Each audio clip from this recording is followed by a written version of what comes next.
మహేష్ బాబు డేట్లు కావాలా? మహేష్ బాబు కథ వినాలా? మహేష్ బాబుతో మాట్లాడాలా? అయితే ముందుగా మీరు నమ్రత మేడంని కలవాల్సిందే.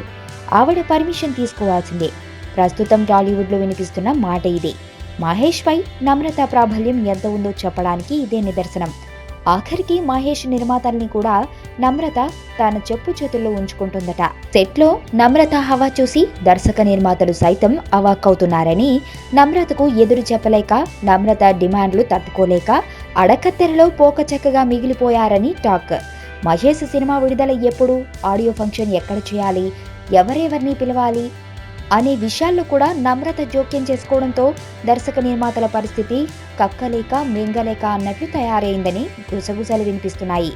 ఇదివరకు మహేష్ కాస్ట్యూమ్స్ విషయంలోనే నమ్రత జోక్యం చేసుకునేదని, ఇప్పుడు అలా కాదని మహేష్ సినిమాకి సంబంధించిన సమస్తం ఆమె చెప్పు చేతల్లోనే నడవాలని మహేష్తో సినిమాలు తీస్తున్న నిర్మాతలు చెవులు కొరుక్కుంటున్నారు.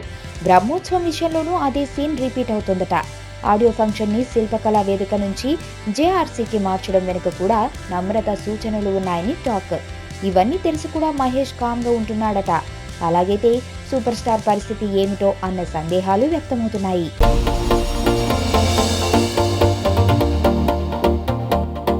ఇక్కడున్న రంగులన్నీ నీలోనే ఉన్నాయి. నలుగురిలోకి వచ్చి చూడొచ్చు కదా. అబ్బాయిలకు కావాల్సింది ఒక హగ్, ఒక ముద్దు, అంతే. దానికోసం ఏవైనా చేసేస్తారు. చాలా చూసేసినట్టుంది.